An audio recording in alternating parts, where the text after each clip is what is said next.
Welcome, everybody, to the SoxProspects.com podcast, the web's #1 source for information on the Boston Red Sox from top to bottom, from Fort Myers to Worcester, across the Pike to Fenway, and all stops in between. Thank you all for listening. My name is Chris Hatfield, and I am the executive editor of Sox Prospects, and I'm joined, as always, by our director of scouting, Ian Kundle. Ian, our show opening question that I have for you today, I've got a hypothetical for you, okay? I want you to picture in your mind, we are at the Sox Prospects Winter Weekend. We're having our Sox Prospects Town Hall. You come out on stage, the crowd starts booing you mercilessly. How do you react? I start crying. No, I'm just kidding. And what are they booing you for? Well, they wouldn't be booing me because I would just point at you and they would just start booing you. So let's be honest. I would not get booed. You can't turn my hypothetical back. Yes, on I can. Me. No, you can't. The only person I would not get booed. You can't triple stamp and double stamp. I wouldn't get booed, so I wouldn't have to worry about it.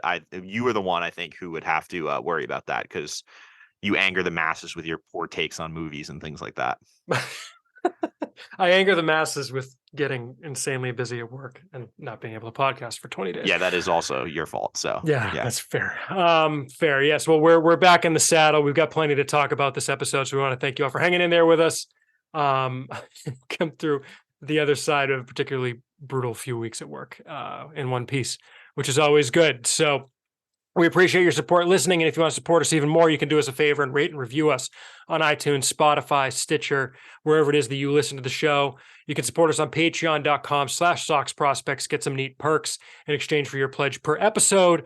And again, it's per episode. So if we go 20 days without recording, it's not like it's money out of your pocket either. That's part of why we do it that way. And of course, always send your emails to podcast@SoxProspects.com because we want to talk about what you all want to hear about. We get some great emails to get through this episode. In addition to, honestly, Ian, it's been a pretty action-packed January, not just the winter weekend, which honestly, like, to me, being down in DC winter weekend was never really something I had on my radar, just because it's not like I'm flying back up there for it. You know, it's a nice thing that the club does for the fans. It's a neat idea, but not something I really think about. But like, that was kind of a wild event. It's, news coming out of just of how the fans feel about it. Not really surprising to me, to be honest, but plenty going on elsewhere too. No, it's not. It was definitely, it was something to watch and kind of follow along on Twitter with like people who were live there. It was wild. Absolutely wild. I do think there were some things that really had me scratching my head. Notably the ticket prices answer. I just can't believe that was the best they could come up with. Like, they had for those unaware, the answer being what? The what, like, raising ticket prices, wasn't it? Like, it was something like, if we're running a high payroll, we need to have the high, which is not how it works. No, at all. But it was just one of those answers that was like, that's really the best you can come up with. Like, you knew that question was coming. Yeah, of course, of course. But yeah, I mean, we've seen. I think we've seen it a lot with the fan base, both on our message board and on Twitter, and even in the print. There's just a lot of questions with this Red Sox team, and it's not just its front office, its ownership. There's just a lot going on, and a lot of people, I think, are just kind of confused about what the direction is. And I think we've got some clarity over the last couple of months or weeks. Have we? I think so. Extending Devers, I think, is a pretty big statement. Sure, which we talked about last episode. And I think with the way that Red Sox team this year is being constructed, you can see it's like the goal is they're staying under the luxury tax this year to reset it. I don't know if Chaim Bloom has been asked directly on the record, but I would imagine if he could admit it, he would say that going over the tax last year was a pretty big mistake. Well, I think, wasn't it Alex has reported that, like, people within the front office now consider it a mistake. It was that they didn't get under. There's no other way to put it. Yeah. It's had pretty severe impact, I think, on this offseason, the planning, because ruled out you going for QO free agents. It cost you, as I tweeted out, $1 million in bonus pool money plus 50 slots each with your 2 picks. Like, the 2 compensation picks they got for Xander Bogaerts and Nathan Eovaldi. And there was just and it meant that this year you were kind of, your goal was to stay under, because as we're seeing, like, with like the Dodgers, for example, the Dodgers are not going over the luxury tax this year. Like, the MLB has created a system where you go under for a year, then you go over for 2, then you go under for a year. With the exception of the Mets. Well, the Mets don't care, but right. And the Dodgers for a while didn't care either. There was a period of time where I think that what teams are going to start realizing, the Mets will probably realize this eventually, and they kind of got away with it because they've had a bunch of extra draft picks the last 2 years, is that it's not necessarily the financial impact, that Yeah. it's the player movement and like issue. It's the player movement. The tax is Like, not a lot. no, It it's not the really money. isn't. It's the law. It's the draft pick downcrease, which is and the associated bonus pool loss. It's the higher pick and international money you have to give up when you sign qualifying offer free agents. And the flip side, it's the lower amount you get if you lose one. Like, that's the biggest impact of being over the luxury Right. tax. And The on-field penalties. with the way that the system is Right. designed, it just makes it so much harder to accumulate talent to create a team that can compete, year in and year out, unless your owner is just like, I don't care and I'm spending 500 million. Right. Which in the Mets case, they don't Maybe care they will. because Maybe they will. I just don't think they care, because Steve Cohen will just, he can, I mean, and good for him. Like, it's his money. If he wants to do that, I have no issue with it. Right.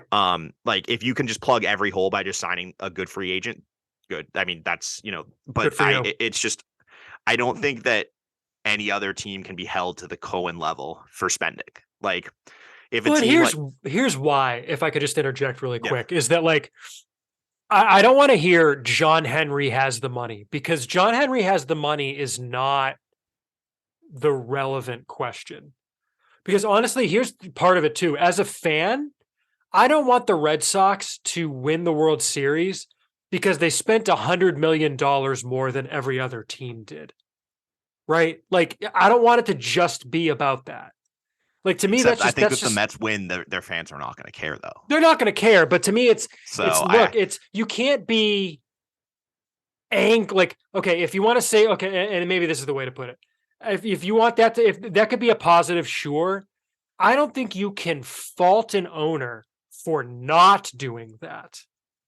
Right? Like, no, if the Red Sox exactly what I'm continue to saying. be exactly that's what I'm saying. If they they're in the continue to be a top top 5 every year, top like, five, that's or maybe fine. if they slide a little bit out of it and they're back the next year just because of how the Right. offseason goes or how arbitration raises go, like, that's all you can reasonably hold them to a It's like what standard they're of. doing, the Dodgers, the Padres, the Phillies, Yes. like Yes. those teams that are in the 220 to 280, 300 range. Yeah. It like, has in a nothing given to do year. with whether they have the money. No, that's where the majority of teams operate. It's just just because you have one extreme outlier, and you can say the flip side is like, just because you have on the other side, you have like the Reds and the Rays is like the outlier, Athletics is the outliers on the other end.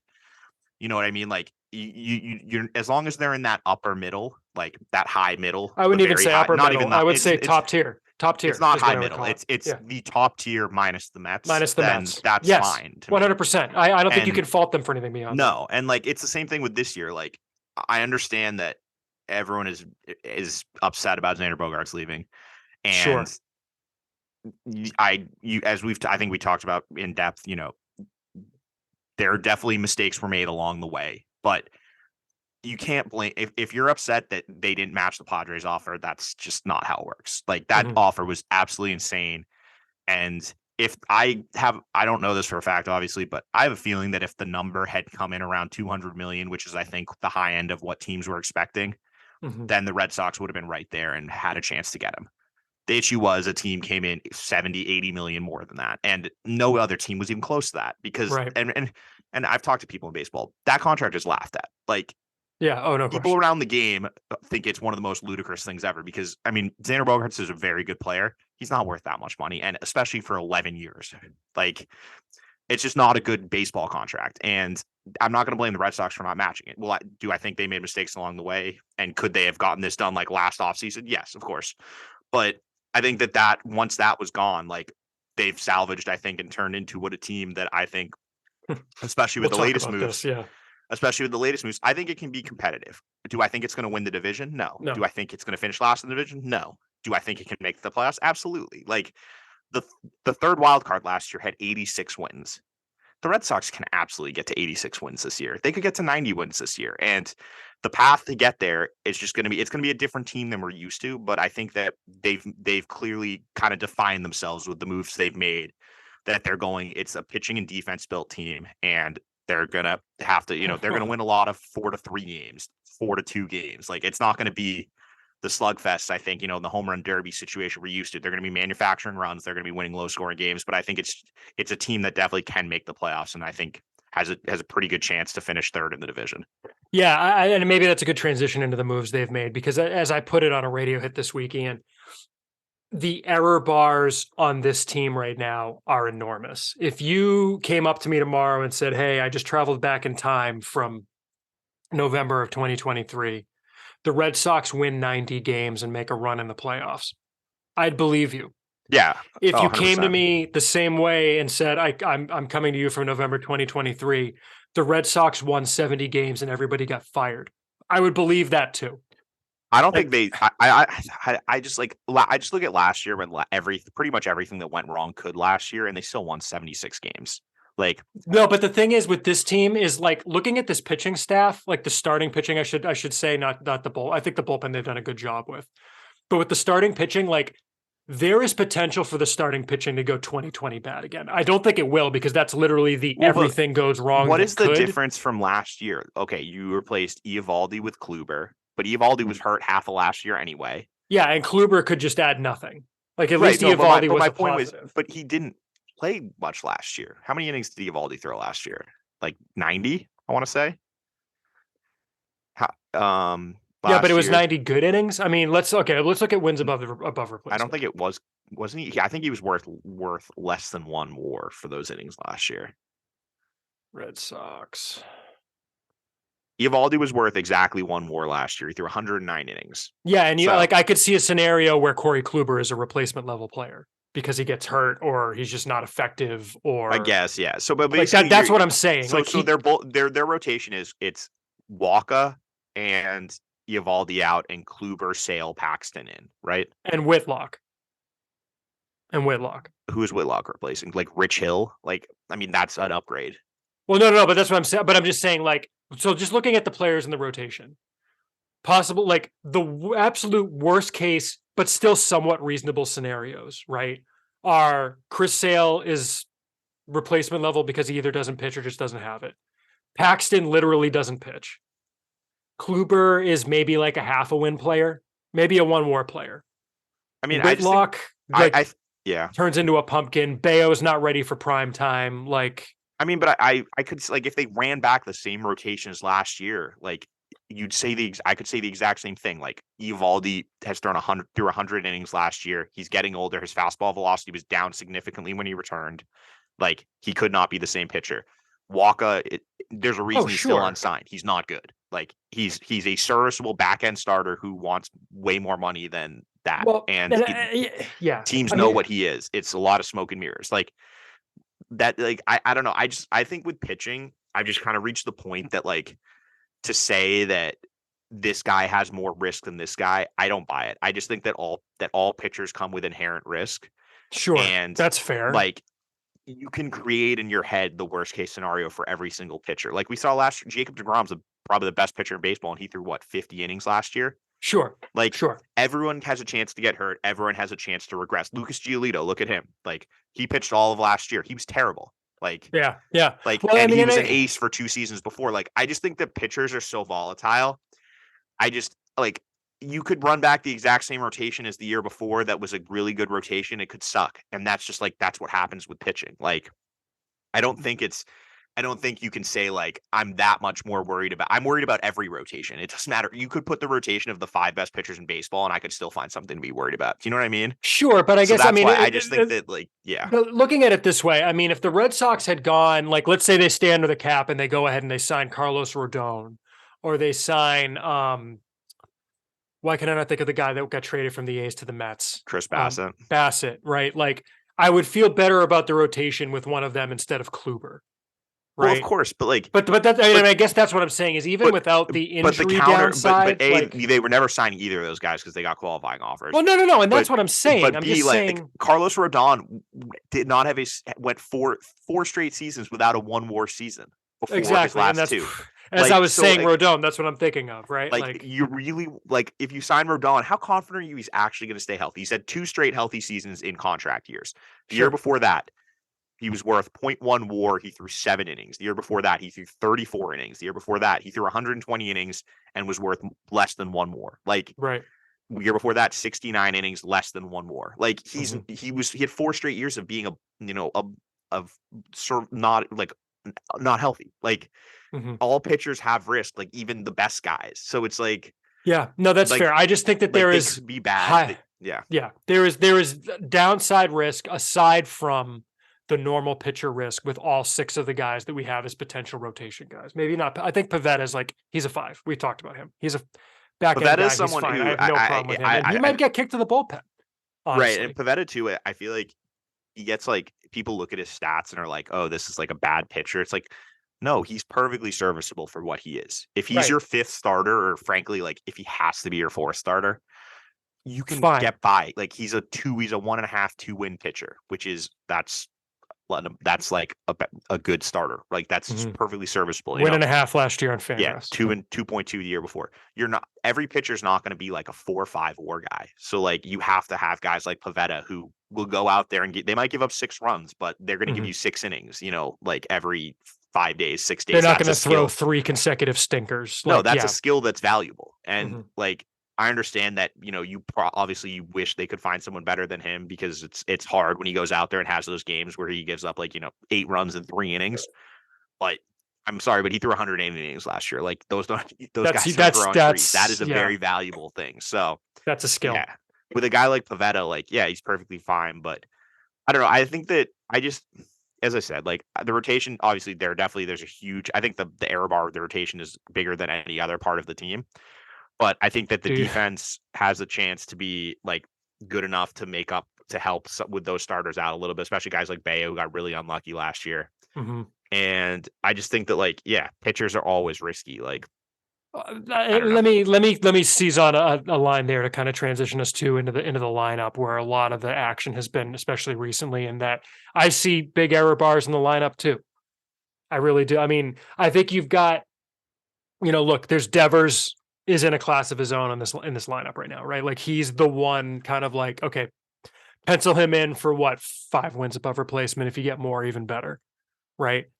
But after that, I mean, there's since our last episode, the signing of Masataka Yoshida has become official, although it might have been official beforehand. Justin Turner is now No, official. that Yoshida was official like in Yoshida December. was official. Turner became official, is the one I was trying to think of. They went out and they traded for Adalberto Mondesi, and they went out and they signed Adam Duvall. Yoshida, who the heck knows what he's going to be?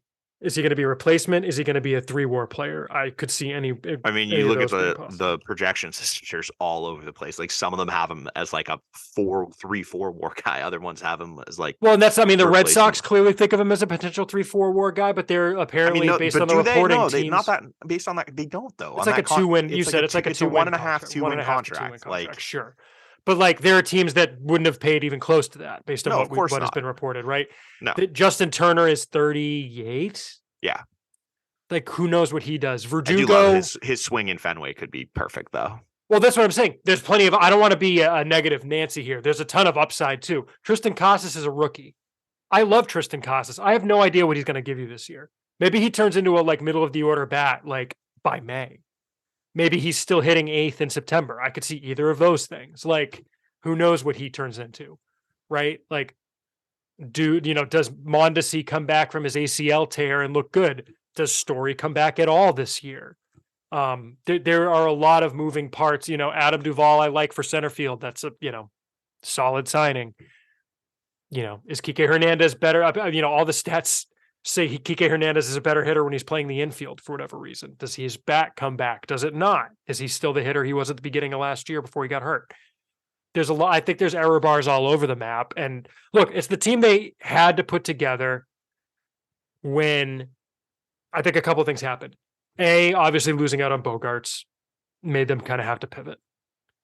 B, I think their prospect depth is low enough in the minors that it's not useful yet because Major League Baseball, if the offseason has taught me not taught me one thing, hammered home something for me, Ian, it's that Major League teams do not care about trading for A-ball and below prospects. They Nope. really Well, no, don't. they don't for like in noteworthy deals. Like For they're anything fine. that you care to trade them for. They're fine taking those guys are what they're useful for is taking a flyer on like Boyd Park or like, someone like Sure. a guy like that, like, or like a middle reliever, maybe you can get like for a low minors guy.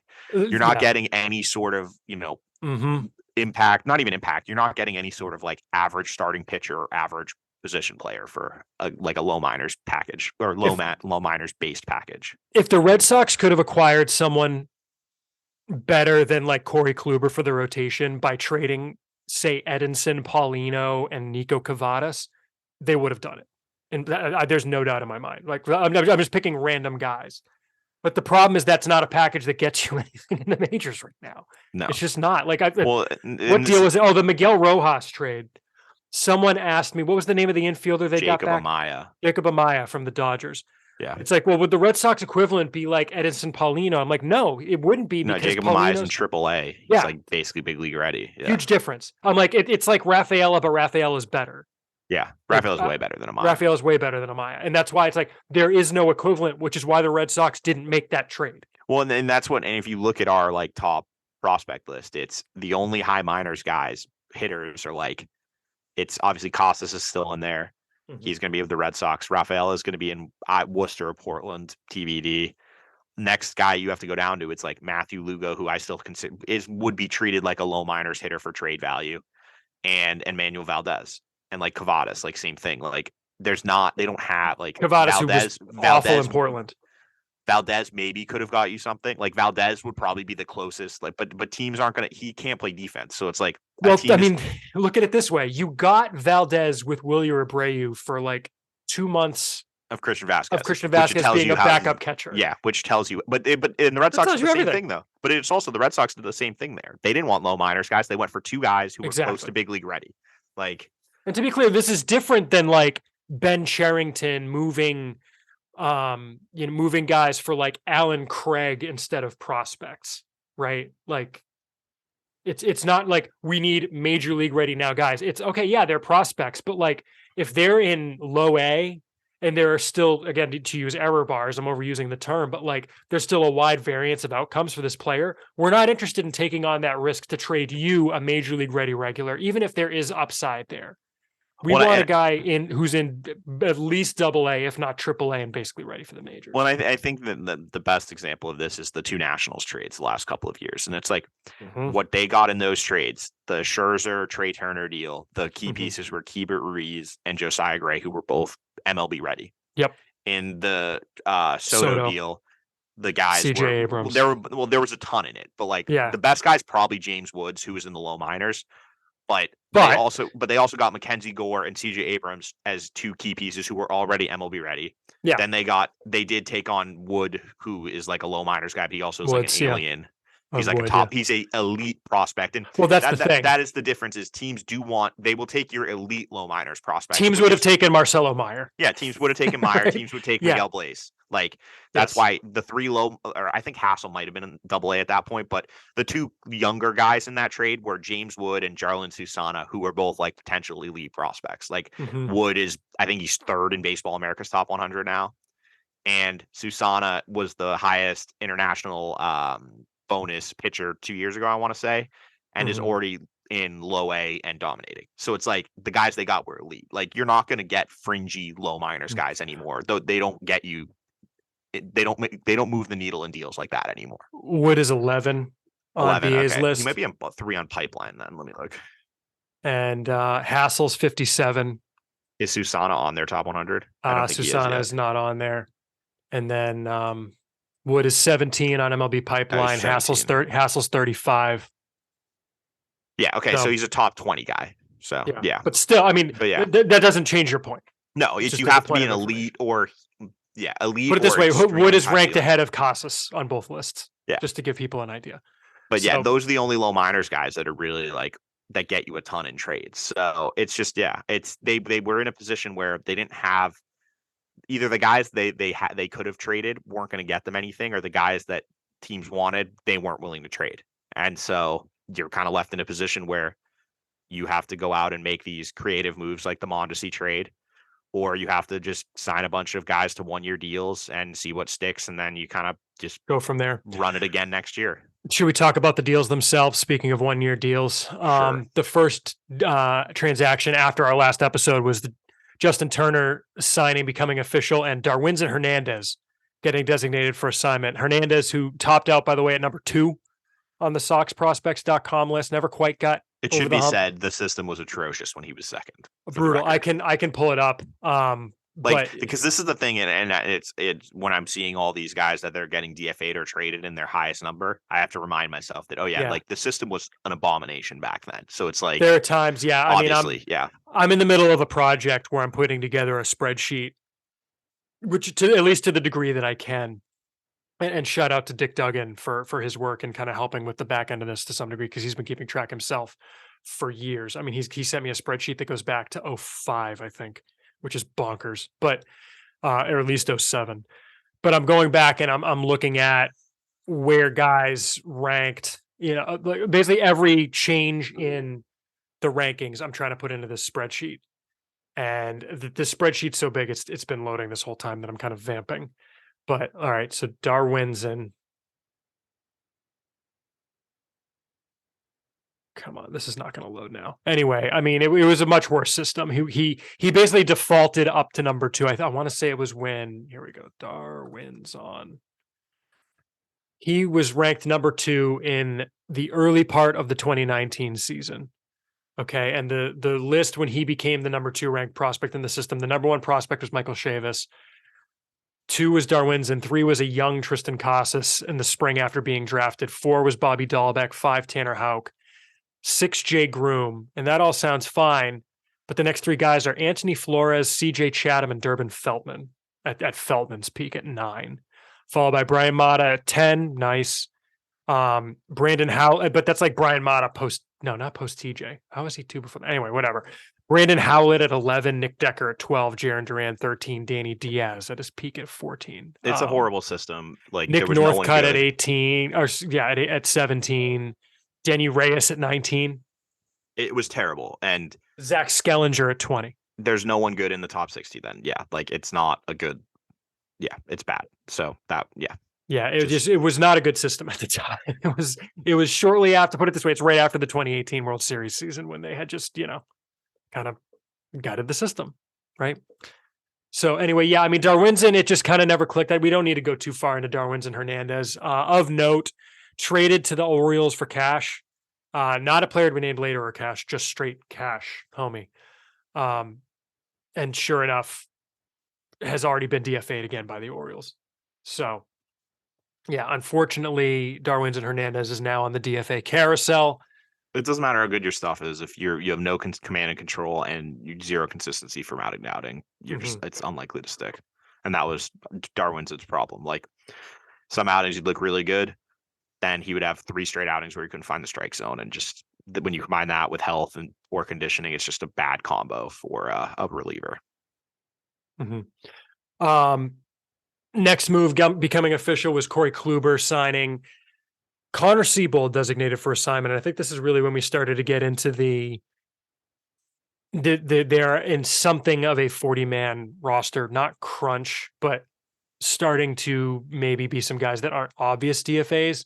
We kind of saw it coming. I mean, we talked about it. You definitely saw it coming. I said Siebold was right up there because I still think he can be a major league pitcher, and it's just not for the Red Sox. Like, right. That's just not, he's not the caliber of player they need. They don't have the time right now to let him ease in and see what he is, which is what he's going to need, I think, right? So he gets traded to Colorado, which good luck to him, for a player to be named later or cash. There are now 3 players to be named later. I feel bad for him because that is arguably the worst possible landing spot in baseball for him with his stuff. For any pitcher, but especially for him. But as a homer-prone pitcher with fringy stuff, like, not good. Not where you would have wanted to end up if you're him.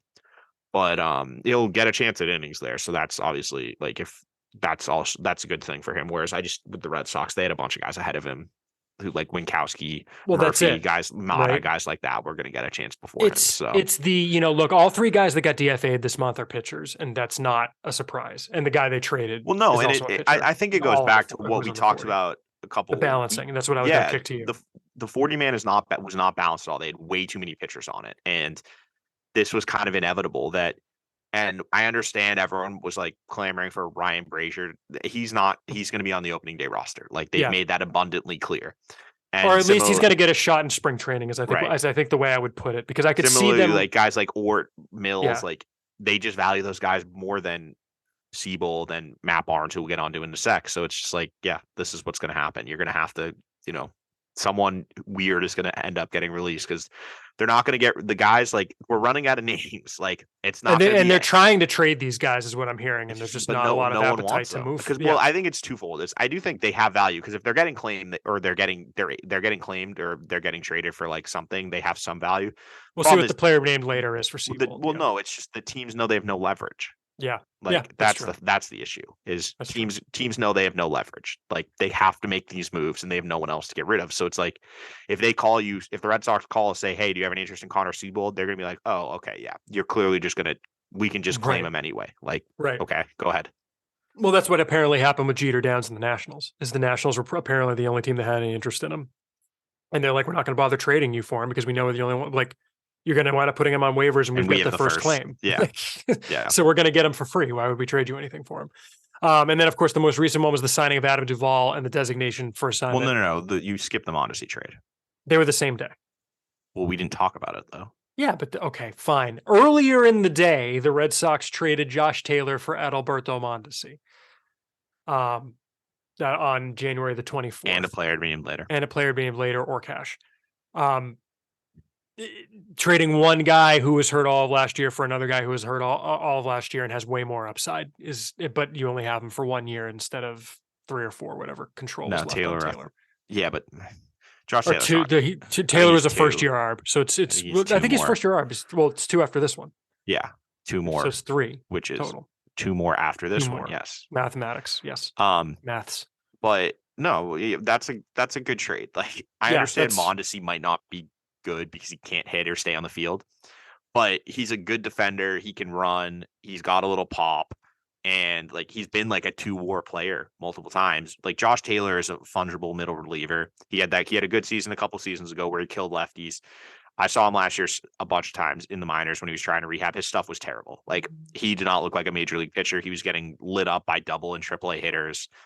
And I just think that like that's a perfectly like he missed he had back surgery, I think was the issue. I don't know if did he have surgery? It was a back injury. I don't know if he had surgery. I thought he had surgery, but he might not have. But anyway, like I'm fine trading him for a chance that Mondesi is healthy because if healthy, like he could be a good platoon bat for the team and he adds some athleticism and speed that they really could use. So I think that it's a perfectly good deal. I think that, it's a good, you can get a tryout with him and there's no risk. If Mondesi doesn't play a single game this year, I still will maintain that it's a good trade. Because if you told me they traded Josh Taylor for a player to be in later or cash, I'd be like, yeah, that's fine.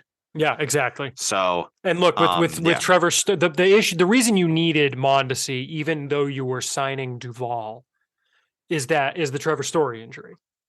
Yeah, because they might be without him for all or most of the year. You need someone there. They needed 2 guys to pair with Kike Hernandez and Christian Arroyo up the middle.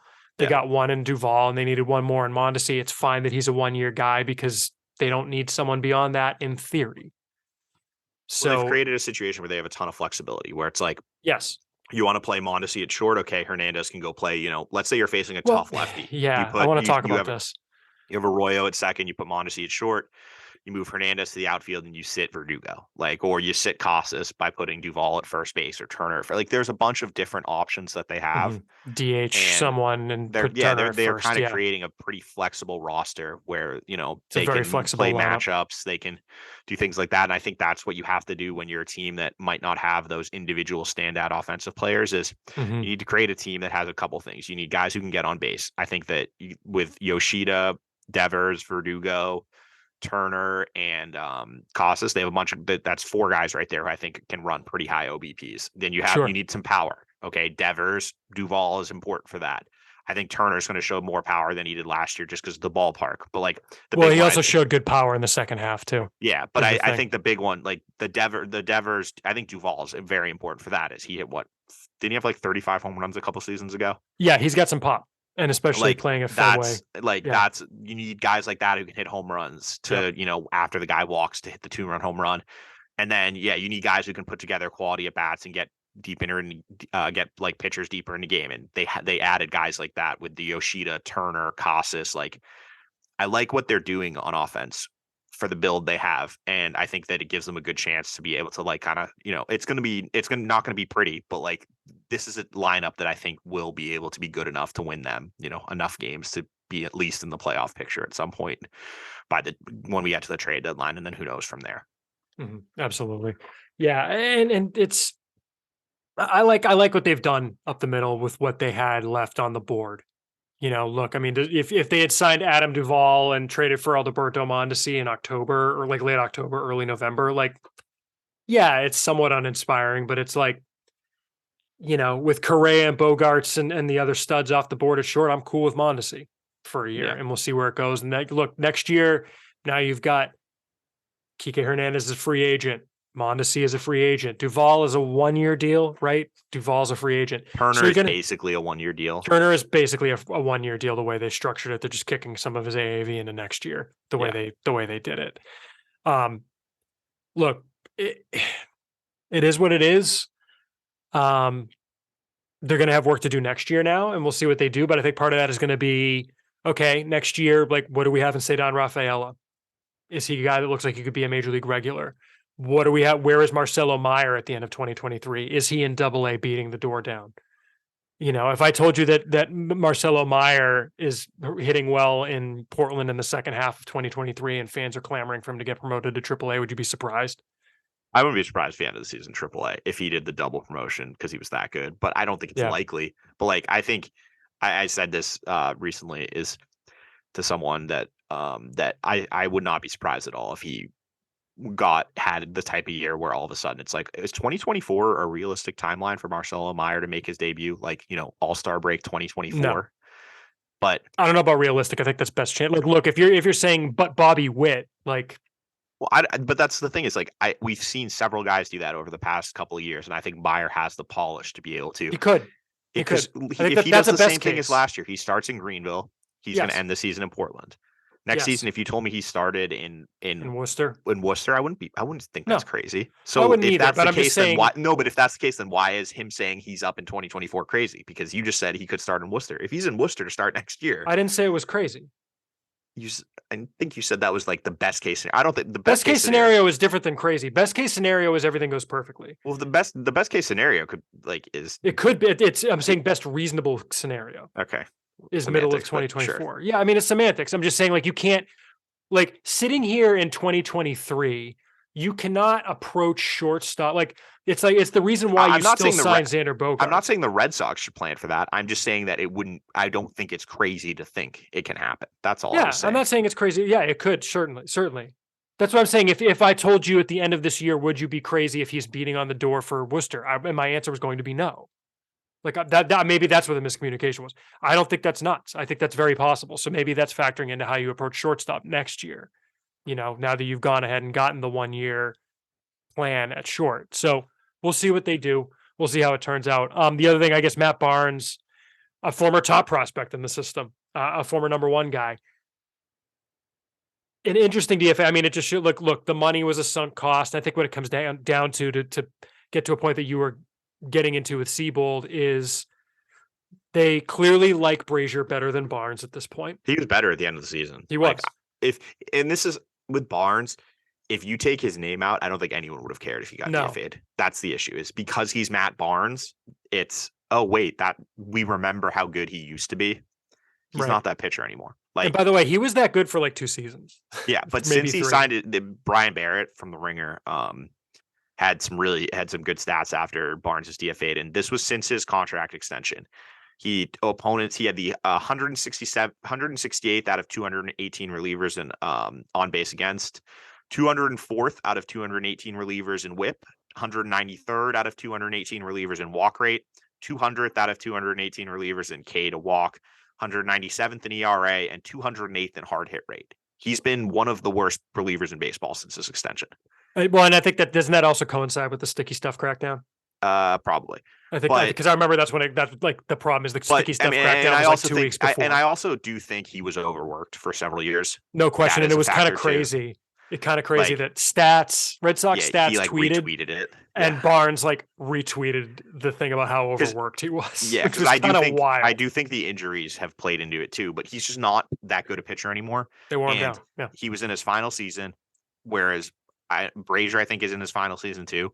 But he's they clearly think Brazier's better than him because Mhm. Brazier's in his third RB year, I'm pretty sure. Yeah, that sounds right. And then the other options, only other really relievers you're looking at are like Wyatt Mills, Zach Kelly, and Caleb Ward, and all those guys are pre-arb and have like years of team control. So it's And they like, have options and they have is the key options, yeah. thing. So it's like, would you rather have guys you can move up and down who, if they're good, you can control them for multiple years, or a guy like Matt Barnes who hasn't been good for several years Exactly. and you have no flag, you can't do anything with him. He's either on the roster or he's on the IL. There's no middle ground there. So yeah, I just think that it makes sense that it was somewhat surprising, but at the same time, once like initially I was a little taken aback, but then Once you think it through, once you think it's about less it and look crazy. into it, it's like, oh yeah, that actually makes a lot of sense. And it also shows, look, they're not going to just keep giving him the opportunities because of the money, right? They're going to like, they understand that No, it's a sunk cost. and that's the thing. Like, if you're talking about like, oh, it's the Red Sox, like they're operating like a small market. No small market team is cutting a guy who's making $8 million. No. Like, that's like the exact opposite of a small market move. So they said we think guys are better than him, and even though he's making that, as you said, it's a sunk cost, and we're fine moving on. Like that's if you want like that's how I want my team run. I want if they don't think a guy is good enough, move on from him and bring next man up because the contract shouldn't matter. It's in baseball, it's guaranteed, it's gone, it's a sunk cost. Like you want talent, you don't care about what the contract is. Mm-hmm. By the way, sorry if y'all can hear the ice cream truck outside my door right now. Between that and the dog just attacked me. Sorry if there's chaos in the background here. It is a cluster over here. I guess Ian, the next thing to talk about, the top 100 lists are dropping left and right. Baseball America and MLB Pipeline are the two big ones that have come out since our last episode. The Red Sox had 4 guys who are on both lists, one who is only on the BA list. The names will not surprise anyone. Marcelo Meyer was 10th on the Baseball America list, 9th on the MLB list. Zero surprise there. Tristan Casas was 23rd on MLB, and Red Sox 29th on BA. Cedar Rafaela, which is an interesting one to me, 86 on MLB, 71 on Baseball America. Miguel Blaze, the only other guy, the fourth guy that was on both, he was 88 on BA, 93 on MLB. And then the one who was only on Baseball America's list was Masataka Yoshida, who was 87th on the BA list. Which, do you want to explain why that's relevant? Yeah, or did we talk about that on the last episode? I don't think we talked about it. Well, relevant in the sense that like with the CBA, what the teams and what the owners and players agreed to is there's an incentive program to have rookies up for the start of the year if they still have their rookie eligibility. And if a player is on 2 out of 3 top 100 lists of Baseball America, MLB Pipeline, and ESPN. Which I think Kylie said he sent his to editing, so his should be up by the time our next episode, I would guess. Yes. If they're on 2 of those lists and they either win, I think it's win Rookie of the Year, like top 3, or top 2. Might be top 2. Okay. I think it's top 2. Well, no, it's not just Rookie of the Year; it's MVP and other stuff too. Well, I think it's top 3 for MVP, top 2 for Rookie of the Year. Yeah. I forget. Well, the CBA isn't out yet, so I can't look at it. There's incentives. There are incentives to keep these guys up to start the year. So, like Casas qualifies now. Casas will qualify if Casas wins Rookie of the Year. He gets them a draft pick. Yes. You can only do that once, by the way. I think. So, like, you can't like get a pick for Rookie of the Year and a pick for MVP. Like, it's just if you win Rookie of the Year, you get the one pick for that guy. Anyway, if Yoshida is on ESPN's list, then he's on 2 lists, and if he wins Rookie of the Year, he gets them a pick. If he's not on ESPN's list, I don't think he'll be on ESPN's list based on what Kylie said. No, 100%. Kylie was killing them for that signing, so that's tough. I don't think it would be an eligibility thing for Kylie either. It's just he doesn't think he's a top 100 No, prospect. well, we'll see with Senga because for MLB it's an eligibility thing because Senga's not on their that's list the crazy either. thing about it is that's the problem with using. There's no consensus. Journalists' lists is they're not necessarily using MLB's rookie criteria. No, or any criteria. Like it's all subjective based on who's. That's what I'm saying. Yeah, they're using some other criteria for who's on the list. Like it's like the discussion we had. Speaking of Brazier, I think was Brazier the one, or was it like Marcus No, it Walden. was like That Marcus Walden or I think it someone. was Marcus Walden that we had the big we had the big debate about like should we be ranking these minor league No, free agents? no. Understood where you stand.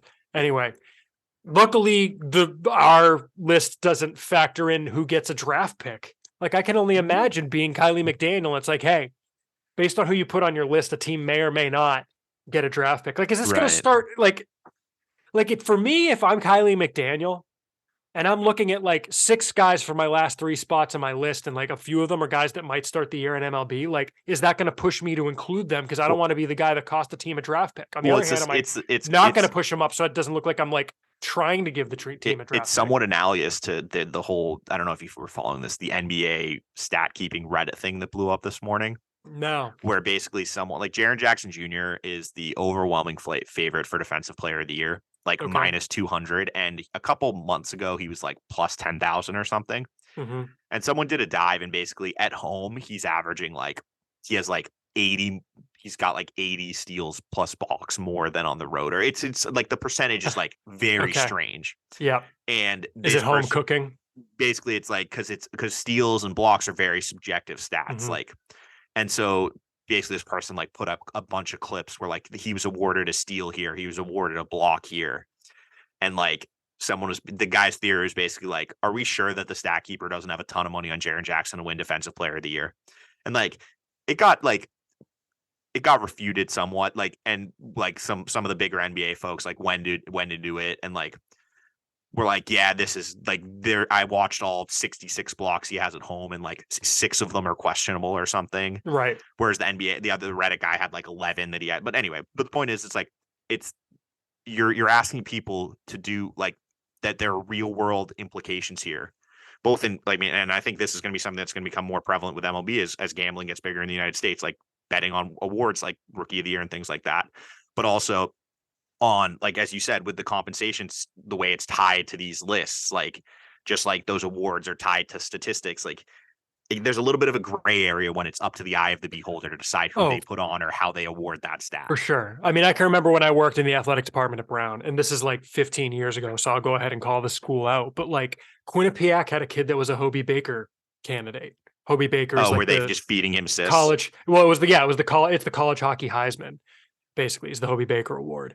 And this kid would like get second assists when he may not have been on the ice. Like I remember, our men's hockey SID coming back and being like, I'm pretty sure 2 of the assists this guy got were absolute crap. Well, you see, I've seen it, frankly, in the minor leagues before. I've witnessed a manager complaining to an official scorer the next day about oh yeah, that happens with everyone. Yeah, that happens. I mean, I got that from hockey, baseball. I mean, I was the baseball. But like you see SID. it where like a pitcher gets like 3 earned runs because they ruled it a hit versus an error at an away park. Like you see the minors a lot with the official scores with home cooking. That's the same thing. It's like a ground ball that's like definitely an error. They just rule a hit because it's a home game. Like I had that happen where we were on. So when I was the baseball SID, the Ivy League ends its season a legit month before the NCAA tournament starts for baseball.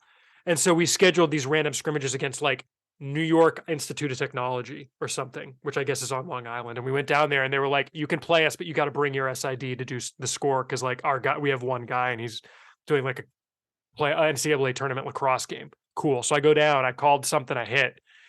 And that like, it was questionable, like scorcher at the third baseman, absolute scorcher, 50-50 ball. Guess what? I'm giving that to my kid, like on my team, who's wound up being a 7th round pick of the Tigers, right? Like I'm giving him that hit. Yeah. If it's close, I'll cop to that 100%. Like I'm not going to do it when it's like clearly a bobble, right? But like it's scorched at the kid and he missed it.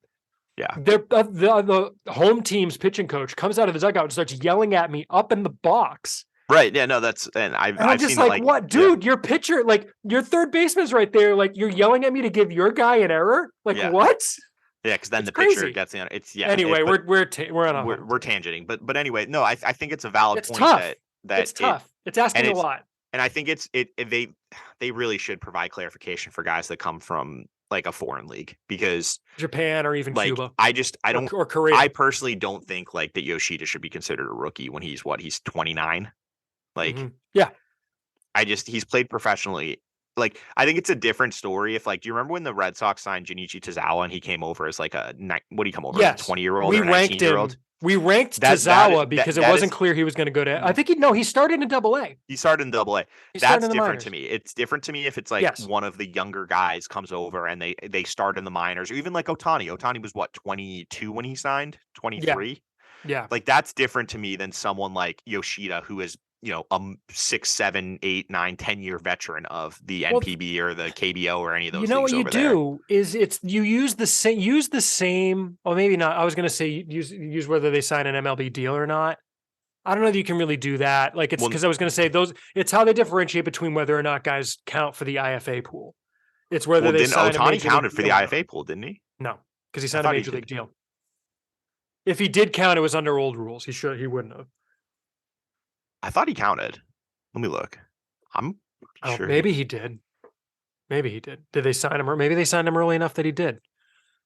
If he signed a major league deal and he had a certain number of No, he years of was because professional he was under experience, 25. Otani that's was what it was. subject to international Under signing rules.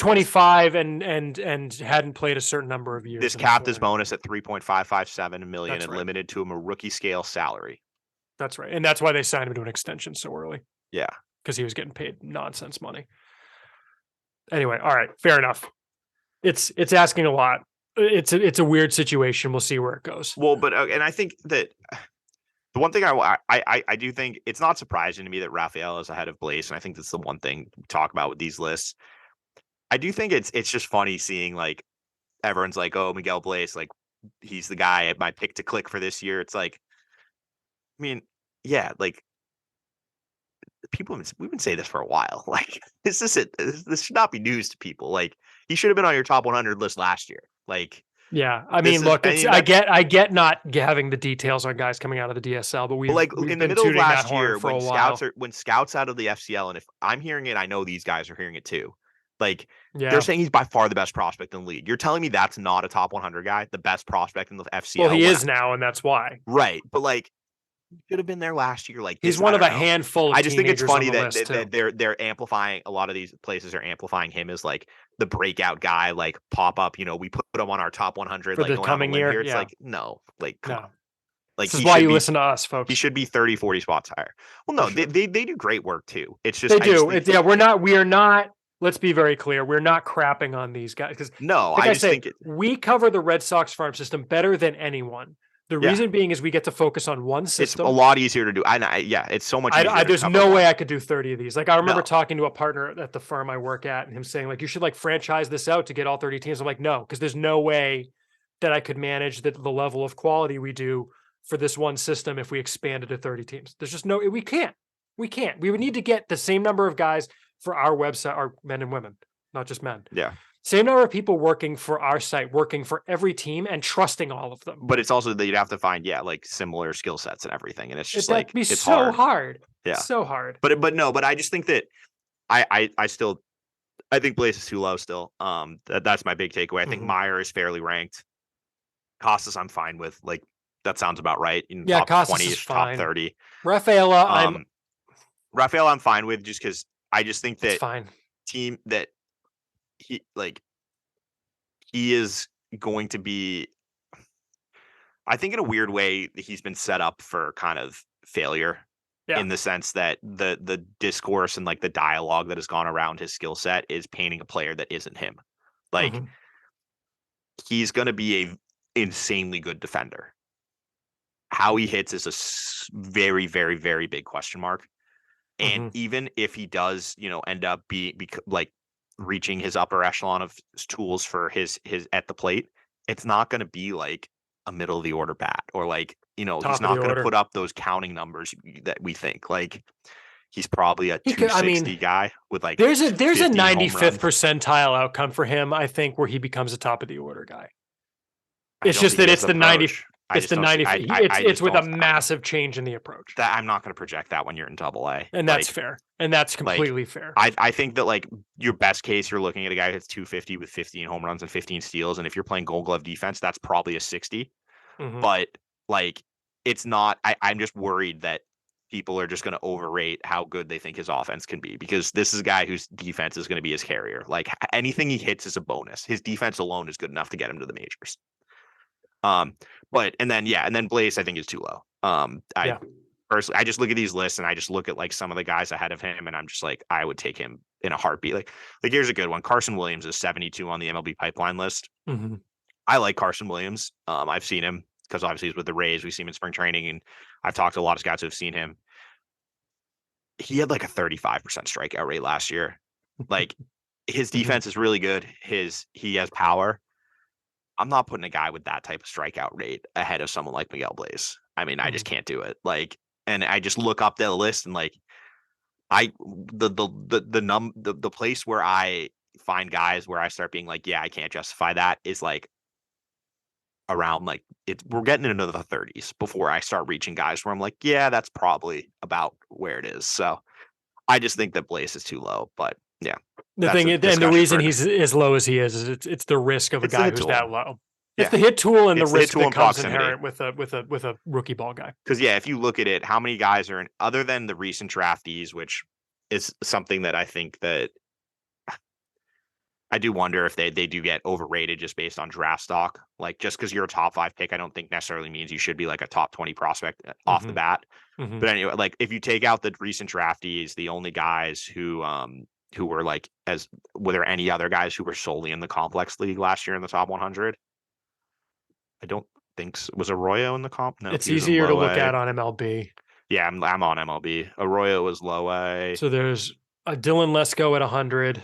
Yeah, no, but I'm taking out the draft guys because Right. But I'm just saying these are the only guys who they have as rookie. Cam Collier, who was a draft guy. he was an A ball. Yeah, he's the only Elijah Green, who's a draft guy. I start at the top. So he's I'm the going only, from the bottom. So Drew Jones was a draft guy. Yeah, I so mean, these are all guys that got drafted Blaze last is the year. only guy who wasn't drafted last year who was in rookie ball, who finished the season in rookie ball, who's on this list. So I guess that is like a representative of him being the best player in rookie ball last year, but still, I don't know. I think it's too low for his skill set. Mm-hmm. I think he's the only guy on the list with a 2026 ETA. Dylan Lesko's got a 2027, but he's the only guy with a 2026. So put it that way.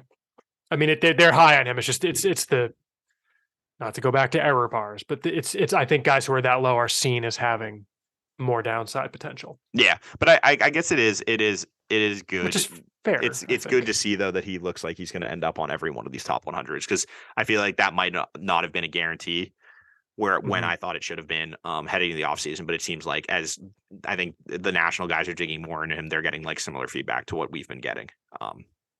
On him.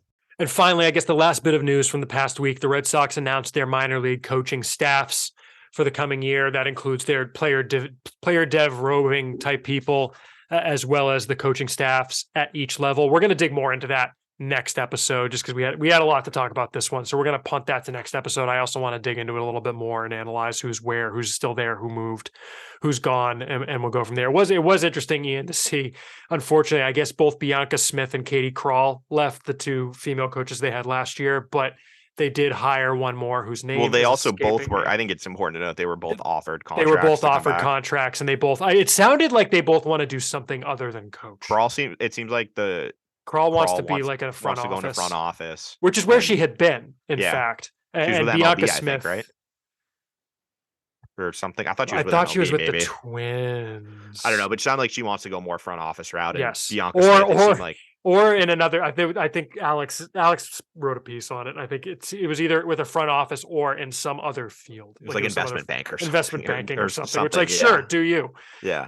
It might not have been that, but it was some like corporate job. Yeah, and Bianca Smith, it sounded like, wanted just another kind of an opportunity other than coaching, because they had promoted her from a part-time role to a full-time role last year, so they clearly liked her. It's just, I think she's looking for, I don't know if it was a front office opportunity or what, but it sounded like she was looking for something else too. So, of note. But we'll dig more into the coaching pieces. The coaching announcement next episode. So with that, Ian, shall we move to emails? Hit us up at podcast@soxprospects.com. We're going to talk about what you want to hear about. And again, keep in mind, these are emails from going back to January 5th. So if they sound a little out of date, then that is why. Don't blame it on the email. And our first email comes from Chris, who says, do you guys think Nick York can play left field? Obviously, his arm is a weakness, but I seem to remember on the 2021 BA Top 10, Alex had him projected as a left fielder in a future lineup for the Red Sox. Do you think his arm could play in left? And could that be a long-term position for him? Thanks, guys. Ian, I see no reason why not. I think it would be a suboptimal outcome I mean, yeah, obviously you'd prefer if he ended up York was a second baseman long term, but for sure. I still maintain the value's tied up in the bat. So Mhm. if he hits well enough, It'll play. it'll play in left field. The Like thing it, too is with the yeah. new rules, it's going to be tougher for him to stick at second. Yeah, I mean, yeah, I want to see these. I want to see the new rules in play in the major league level because I'm interested to see if it's any different than how it played with the minor league level. Because I personally didn't notice it that much in the minors with the infield defense, but I think the speed of the MLB game and just how hard the ball is hit could make it actually more of a difference in the MLB. But yeah, I think that obviously you would prefer you want guys higher up the defensive spectrum. Mhm. But if York ends up in left field and his bat's good enough, he can still play. It's fine. Mhm. Our next email is from Ben in Chicago via Sudbury, Mass. And he mentioned something, Ian, that we definitely forgot about, which is the January 15th international free agent signing period opening. He asked about the coming class, which has now been signed. And he was looking at past groups of signings the Red Sox have made over the past couple of years. And as Cuban players have become more free to move stateside, I've noticed the Red Sox still signing very few Cuban players. I was wondering if this was just a coincidence or if I'm missing something on what the reason might be. In general, I'm super curious about this next signing period. I'm wondering when the Red Sox will sign the next Rafael Devers. I guess taking the Cuban piece first, and then we'll talk a little bit about the IFA class, Ian. They There's just there not that aren't a many. lot of them. There's A usually lot of there's so like there was kind of an embargo where they just didn't come over for a long time, and they had to do things like Cespedes did, where they just literally defect in the middle of the night and like flee. I don't know that it's quite as dangerous now for Cubans to come stateside. Like I don't know that like Jose Abreu had to do that necessarily, and the Red Sox did sign a Cuban last. I think it was 2 classes ago for like 10K. I just think there aren't a lot of guys left that are that good. I mean, It's not like, yeah, it's not like the Dominican and Venezuela where they have all these 16-year-olds training in academies and stuff. I think is part of it. yeah, I mean, looking at Fangraphs, which has like a kind of board of international players going out Mhm, several seasons, they have mhm. 5 Cubans on the list. 3 of them came over this offseason and were signed as in the IFA period, and 2 of them are playing professionally in Asia. Yeah, So it's like there's just not that many. Like, yeah. yeah, It's just not as big of a baseball younger baseball population. I mean, the Red Sox signed one guy for 18K last year, Luis Jerez, who didn't really. Oh, they signed him in December of 22. Actually, he was part of the last class, but they got him in at like the deadline for 18K. So I would almost consider him part of this class myself. But yeah, as for this year's international free agent class, kind of interesting, Ian. The headliner is Yoelin Cespedes, a shortstop out of the Dominican. A whole bunch of shortstops, outfielders, and pitchers and catchers, and that's because all of these guys are 16 and play up the middle. So we don't really have a whole lot of data on these guys yet. And honestly, I think we're going to get better data come the summer, hopefully. Look, these guys agree to contracts when they're 16 or when they're younger than 16. They're 16 now and they signed. Some of these guys have been, verbally agreed to unofficially since like they were 14. A lot can change. well, not necessarily. I mean, There's a yeah, reason why Ben Badler doesn't rank them anymore based on no, he talent. ranks them by bonus. Ranks them only by bonus because it's just so much. It's you're not playing with full Well, you information. look at it. I mean, like the Red Sox best couple of guys. I mean, Blaze obviously got a big bonus, but like Rafaela got 10K, I think, or 20K, Yeah, 30K, 25. whatever I it want was. to say Marvin Mata got Alcantar, 10. who we like from last year, got 30 or got 10K. I want to say maybe 20K, He like got 30. 30. Okay, sorry, Marvin. but yeah, like it's just like the bonuses are all over the board. Like you Yep. don't know, and it's not necessarily representative talent. A lot of it could be representative leverage, other teams' interest, things like that. Yep. I do think it's worth mentioning that one player the Red Sox were linked with ended up Yeah. not signing with them. Tony Ruiz, an outfielder, ended up Tony Ruiz signing Jr. Yeah. with the Royals for Royals. 1.2 million. Saw a great So joke online that he's the player to be named later in the Mondesi trade. well, no, that wouldn't make sense It because would no, I mean it's a joke. It's a yeah, yeah. joke. It's yeah. But I just think it's interesting that based on the numbers that we have so far, they do have quite a bit of money left. So Yeah, I think who knows? Maybe we'll hear about what happened, maybe we won't. We'll be focusing a little more on the IFA class in Well, no, future episodes, and I'll leave we it at definitely that. won't here because Right. Yeah. like Oh, yeah. Because technically he didn't sign. Like, there's no, so nothing that they we're can not tell going to us on the hear record. anything. Yeah, no Right. one was going to go on the record if he was because they were probably interested in him. Nothing was ever agreed to. Like, so we're never going to know. But Potentially. I mean, who knows? There's any number of yeah, things that could no, happen. but I mean, we'll see. I mean, it's hard to say right now. Our next question comes from Bradley, who has two questions. One, he says, with the news of the Darwinzon DFA that leaves the Red Sox with two lefty bullpen options in the 40 and Joely Rodriguez and Josh Taylor, excluding guys like Brandon Walter or Chris Murphy. Given Taylor's health issues, do you think the team is considering using James Paxton out of the pen? Or do you think they could be in the market for another left-handed reliever like Andrew Chafin? I would assume they would like to go into the season with two lefties in the pen. Not sure how much you can trust Taylor right now. This is, of course, before Taylor got traded. We've heard that they're interested in guys. Matt Moore is a name that Chris Cotillo threw out there. I wouldn't mind seeing Moore in camp as an NRI. No, but I feel like he'd want more than that because he was good last year. We'll see. They've also been signing a couple guys like to NRIs, Ryan Sheriff, Matt Dermody. I like the Sheriff signing. And obviously another guy who I know Chad Jennings pointed out in his article that he has heard the team thinks could be interesting is Odaner Mosqueda.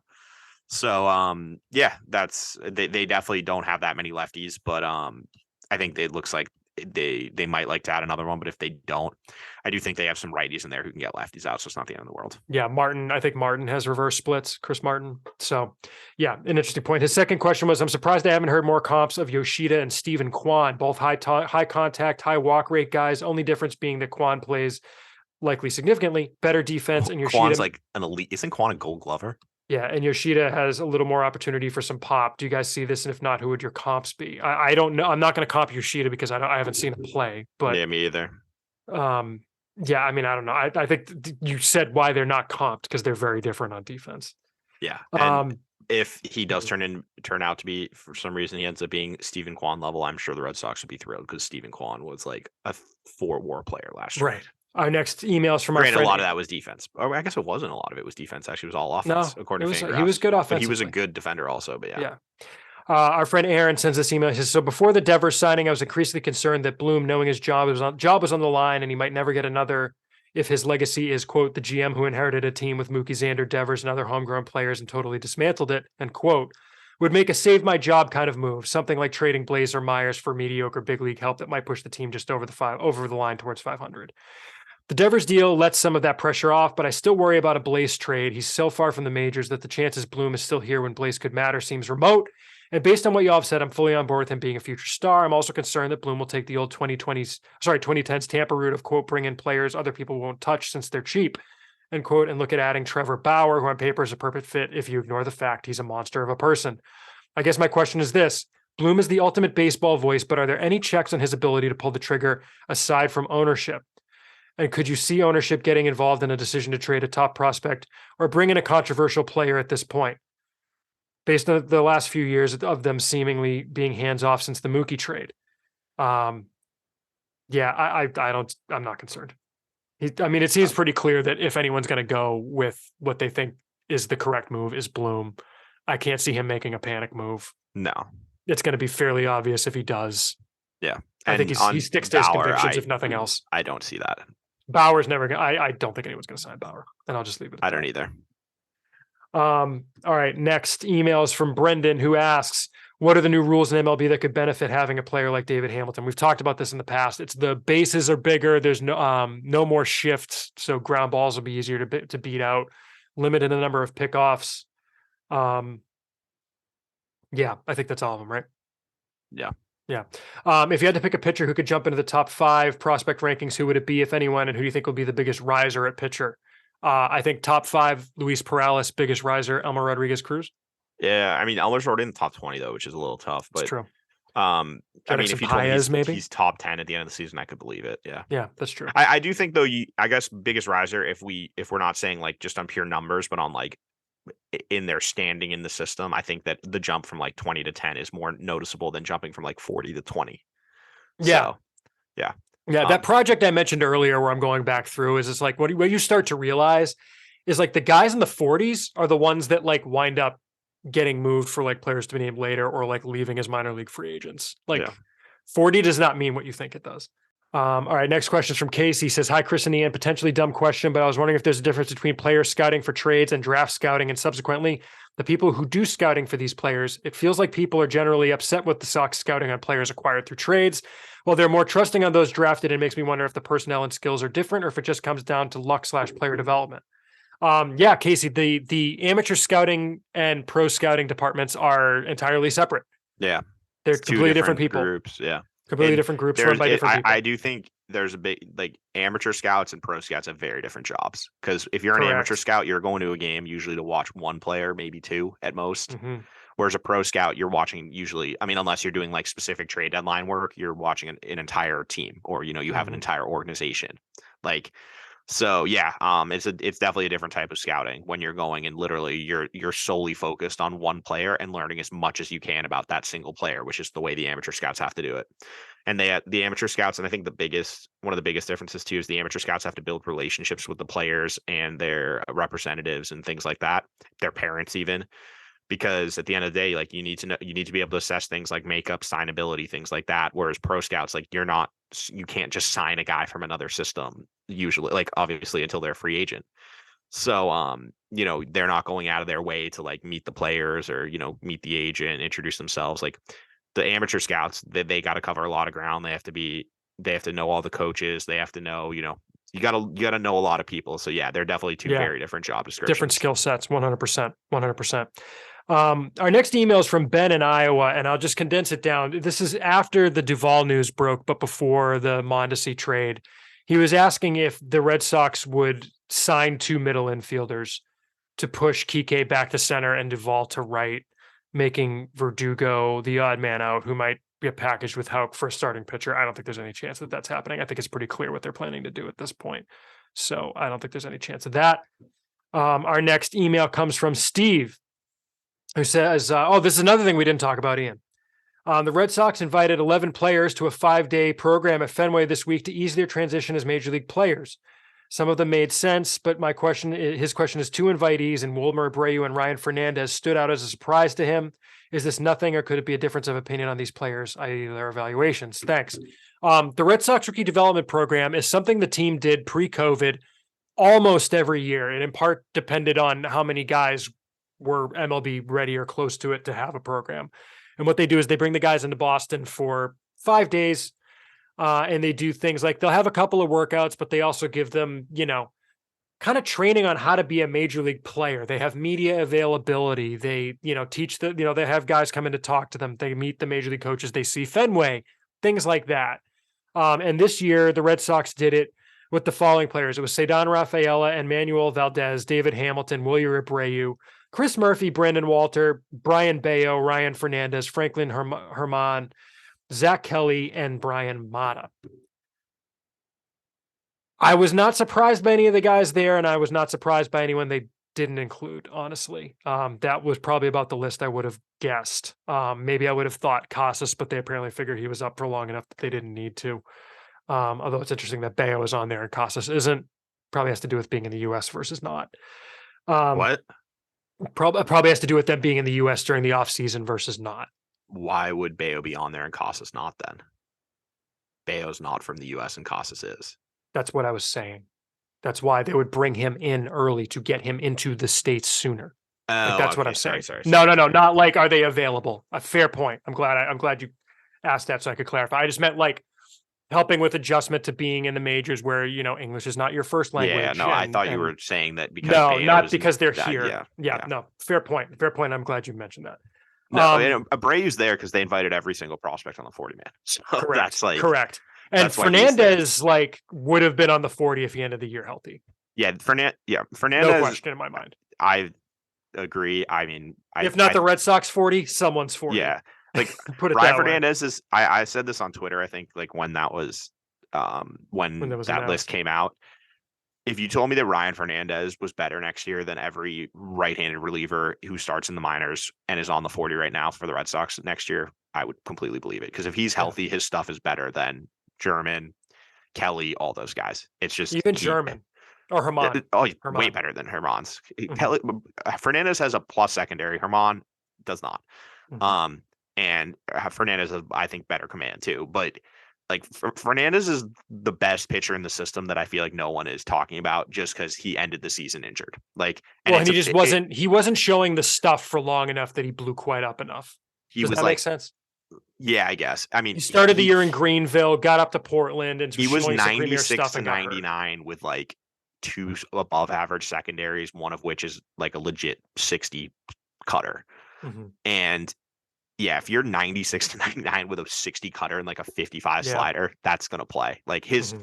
his advanced numbers were obscene last year. And the problem was, and why he wasn't Rule 5 was he ended the season with elbow soreness. Mm-hmm. That's That's it. not good for a pitcher, especially someone Yeah. whose fastball jumped 2 grades in a year. Like Mm-hmm. Fernandez went from a guy who was like 92 to 94 to 96 to 90 to 99 in the span of about a year. Like that's an injury risk red flag right there. So I think that's why he wasn't Rule 5. I think it's why the Red Sox didn't protect him. I do wonder if there was some sort of they kind of shut him down last season, knowing this could If happen. if he That wasn't Rule 5 eligible, might he have come back at the end of the yes, year? Yeah, yeah. that's an But interesting I mean, thought. whatever they did, whatever happened, it worked out. He's still with the system, and if he's healthy next year, I think he's someone who will be making some noise and pushing on a major league call up by like the summer or like at the end of the season. This next email is kind of a structure of the minors question from Gregory, who asks, I get that there is a good answer to this question, but I guess I've never heard it explained well. Why are there levels in the minor leagues? As a thought experiment, if Marcelo Meyer was placed in AAA to start his development with the plan that he play there for 3 to 4 years, couldn't you make an argument he would be a better player? If only because he wouldn't have had the chance to develop bad habits by seeing bad pitching. Is it a confidence thing? Is it that players would be overwhelmed and that it's useful to expose young hitters to one new aspect of pitching quality at a time, velocity or stuff or command or secondaries and not all at once? I guess I'm not convinced that Jeter Downs' struggles were that he was quote unquote rushed. Those swing holes were going to be there regardless of his placement. So why not be more aggressive with assignments in general? Help me understand. Thank you, Gregory. It's an interesting question to explain. I think there are very clear answers why. I mean, just think of it this way.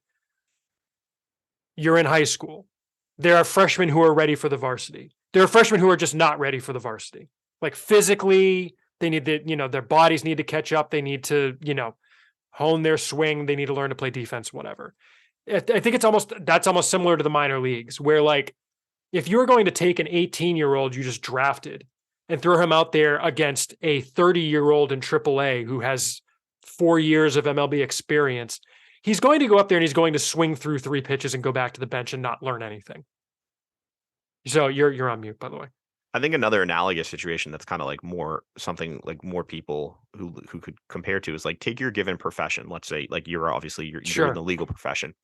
If you just finished undergrad and you were put in a courtroom with a person who had graduated law school Paul Clement and had worked as an associate and was now like a partner at a firm, who's going to They wipe win? the floor with me. Yeah, exactly. That's and I'm not going to learn anything from it. No, and that's what if you're telling me that you should take an 18-year-old draftee and put him in AAA, that's like taking a kid just out of high school and putting him up against someone who's graduated law school. Like it's the same idea. Like, or take it whatever your field is. Like, if you're a writer, take how you wrote in high school and compare it to how you wrote when you finished college. What was better? Like you need those development milestones and kind of like to the slow ascension is just much better developmentally than taking him and just throwing them in the deep end and being like sink or swim. This is what you are now. And I don't think yeah, go ahead. Sorry. I was gonna pivot to the other reason, but keep going. Well, I was going to say, I don't think guys develop bad habits in the lower minors either because they're facing worse pitching or worse hitting. No, either. And if like you saw with Nico Cavadas last year, the Red Sox put him in low A. He murdered the ball. Okay, you get moved up. It had nothing. He didn't develop bad habits because he was facing bad pitching. Like he did what he was supposed to do. And the thing was, and kind of what we talked about with him is he moved up the level and got exposed to better pitching. His numbers got worse and worse and worse. And would you rather he started low and moved his way up and reached his level, or started above his level and never got better? Like that's why you don't do something like that. Yeah. And maybe this is where you were going, but if you do start a guy too high, you're going to destroy his confidence. No, it wasn't that. What I was going to say is with the way baseball is described, AAA has to be able to, you have to have guys in AAA who can help your major league team. So you can't have those roster spots taken up by guys who are 18 years old and have no chance. Like if you know what I mean? Like the whole point of the farm system is you're feeding it up to the point where you're where by the time you reach AAA, you're close to where you're ready for the big leagues and your MLB depth for like the top guys. Obviously, not everyone in AAA is MLB depth. There are other guys who are just org guys filling out the roster. But for those guys like Meyer, like the goal is by the time they reach AAA, their MLB depth. If you have someone like Meyer taking up your shortstop spot in AAA for 3 or 4 years in a row, that doesn't that means you don't have an MLB depth shortstop there. So it's like, it's just for roster construction. It doesn't make sense either. Yeah. And it's, look, I mean, here's another analogy, right? When you go to college, you don't start your college experience taking 400 level classes and writing theses. You start with intro level classes because you've got to build a development base. You've got to learn stuff before you're ready to move up. You can't start with doing independent research on something that you're pulling together yourself. You've got to learn the basics. You've got to learn how to do the research, et cetera. It's learning. It's not like the NFL where, if you played offensive line at Alabama, you're probably ready to play offensive line. I think the better comparison is like, you don't see, there's a reason that that seniors in high school aren't allowed to go play in the NFL. Like they have to go to college for 3 years. Yeah. Like if the NFL let you come straight out of high school, the NFL would have minor leagues because you're not ready to play in the NFL yet. Or none. Well, they do have minor leagues. It's college football. Exactly. Well, that's exactly. They're outsourcing college. Whereas, like the NHL, the NHL and NBA are outliers in this because there are the elite of the elite guys can make that jump. Like they can come in as an 18, 19-year-old and play well. But that's like a handful of guys a year. That's not. Yeah. And frankly, we've seen that in baseball, that if you are the cream of the crop player, you will get pushed aggressively, like Juan Soto. What do you make the big leagues at 19? Like Julio Rodriguez, Acuna. Like if you are one of those elite talents, they will push you aggressively and you'll just blow Bobby through. Witt. The guy last year, Jackson Chourio. Like Jackson Chourio finished in AAA last year and he's 18. Like if you're that good, they will do that. But you have to show you're that good first. They're not just going to do it like off the bat. Or Bryce Harper, even going back farther, like that's the way you do it. Yep. Our next email comes from Benjamin. He says, how often does a player who has as bad a full year in the minors as Nick York just had bounce back and regain previous form and develop into a major league contributor? Are there any recent or notable Red Sox examples? Which is a fair question, though. Again, keep in mind, he dealt with 3 different injuries last year, which we don't know the degree to which it hurt him. It certainly hurt him to some degree. Guys who struggled to some degree. I mean, look, not everyone has the Andrew Benintendi or Jackie Bradley experience where they kind of just never really have bad seasons in the minors. But let me throw this out there. Mookie Betts, after he was drafted. Can I point you to Marcus Lynn Betts? Yeah. When he was outside our top 60 when he was in Lowell, which you could argue we were wrong on that. And I might give that one to you, but he wasn't a top 20 guy. Well, no, wasn't that when he was in Salem? When he was or Greenville? No. Oh no, it was Lowell. You're right. It was Lowell. Because when he was in Lowell, he was a bad shortstop. Yeah, and he hit 262, wasn't hitting. 352 OBP, but a 307. He was a no power. He was an empty batting average shortstop who just moved off of shortstop. Who wasn't good at shortstop. Yeah, and who struggled his first month at Greenville to the degree that he almost retired. Yeah, he literally considered retiring and going to college to play basketball. Yeah, so it happens. It happens often. Like there are players who have down years. I'm thinking of Red Sox guys. Who would be good examples of that? I mean, Devers was probably fine all the way up. He didn't really struggle. He didn't necessarily show out at every level. Yeah, I'm looking at his line right now. Like he was putting up it was fine. It was 275. Devers' thing was he got better as the year went on at every level. So he should I remember in Salem, I want to say he struggled to start the year, and then as the season got on, he got better to the point where his end line looks just fine, but it's because he got better every month. Yeah. No, this happens often. There are guys who struggle for an entire year and then come back. It's Next question's from Sam, who says, when a team trades a player for cash considerations, is the dollar amount allowed to be more than what is owed to a particular player in the deal? Or could this be used as a clever way to maneuver around luxury tax limits, like trading international cap space? For example, the Mondesi deal included Taylor and a player to be named later or cash considerations, which, by the way, those are going to the Red Sox. Not that this example would actually play out, but for illustrative purposes, could they technically trade for $15 million of cash considerations if the Royals aren't at risk of hitting the luxury tax? Thanks. I mean, I think the less satisfying answer is no team is going to do that. I don't think baseball would allow it either. I don't think they would allow it.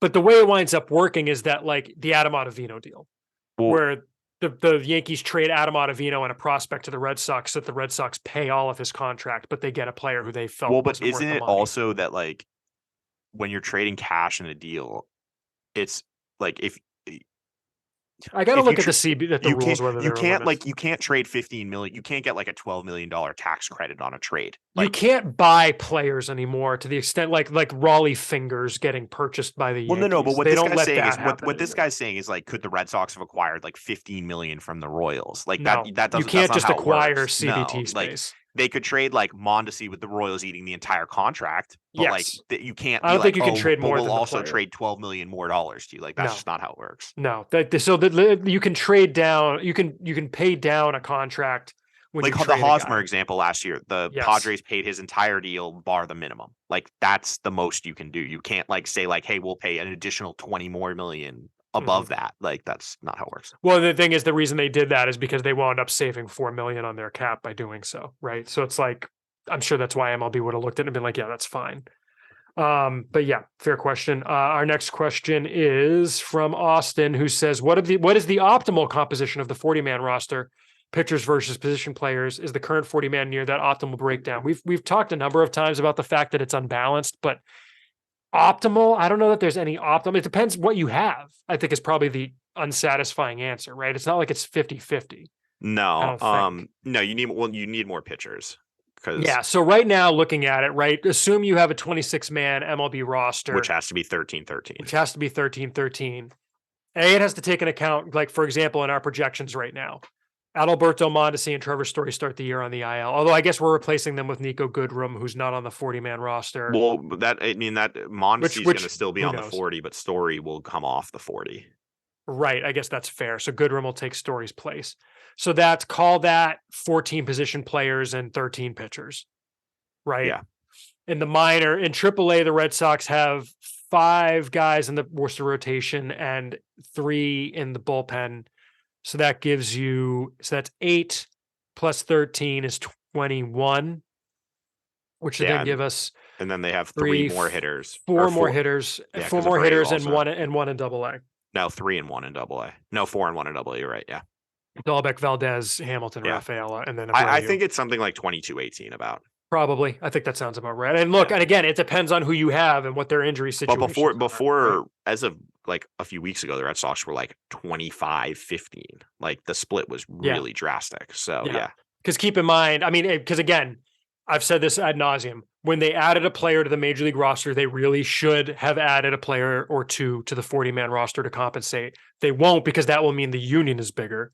Yeah. But that's what they should have done to balance it. It should have gone to like 42 or 41. Yes. Yeah. I would have gone to 42. Yeah. Just because I like even numbers. And yeah, so there's that piece of it. And then there's the piece again that, like, when someone is on the major league injured list and they're still on the 40-man roster, now you've got. It is kind of crazy actually, though, that they added an MLB spot without, like, they made the MLB roster whatever, 4% bigger or 3 point something percent bigger, but didn't compensate the 40-man. Well, because think about it, you're adding a player you're adding a roster spot in the majors while also taking away a minor league 40-man spot. Yeah, so it's like a 2-spot. So it's even harder to net fill gain of that. 2. Yeah, exactly. Well, and that's why I think you're seeing the Red Sox, like, and we didn't mention this earlier, but something like why they're going out and getting guys like Alfaro and Tapia on NRI deals. And basically they have, I think their opt-outs are what, June 1st and July 1st? Well, just Alfaro we know about, unless we know that Tapia got I thought Tapia had the same one. I think because it was $2 million if he's on the M. I thought it was the same. It might not be. Could be. Anyway. Well, so let's list the players. The players they've recently signed to minor league free agent deals with non-roster invitations. It's Raimel Tapia, Jorge Alfaro, Greg Allen. We already knew about Narciso Crook. That was in the fall. And then on the pitching side, Ryan Sheriff, Matt Dermody, which we mentioned earlier, the lefties. We mentioned earlier the lefties. We already knew about North Gudino, who's a righty. Like, realistically, to me, none of those matter except for Alfaro and Tapia and Nico Goodrum as well. Same thing. Don't care.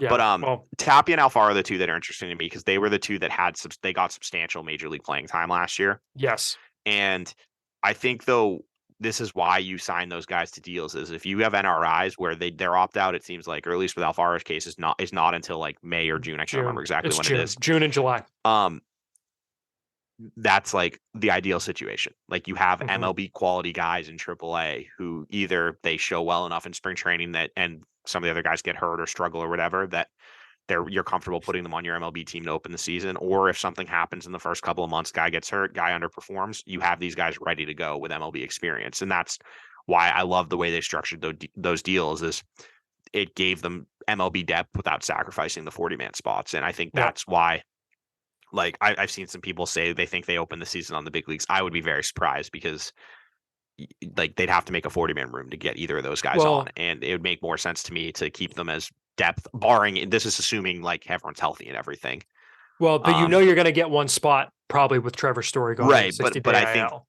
but assuming Mondesi's also hurt, that spot likely has to go to an infielder, which neither of them are. So right, which is why we project Goodrum to get it right now. Right, but but anyway, I just think that's why we're seeing teams go to like these free agents who might have gotten a guaranteed deal back in the day are not necessarily getting it now because teams don't want to tie up the 40-man spot. And then our final email for this episode is from Ben, who says, it seems like the Red Sox have spent well under their international money for the year and all of the big names have been announced. Is there a reason for that? Or are more signings coming if the money goes unspent as a carryover? It doesn't carry over. We don't know all of the bonuses yet. So I think it's premature to say it looks like they are well under. So for example, on our international signings page, their bonus pool this year was 4.64 million. We know of 2.775 that they have spent. It does not mean that, for example, two of the guys that we don't know maybe got 400 grand each.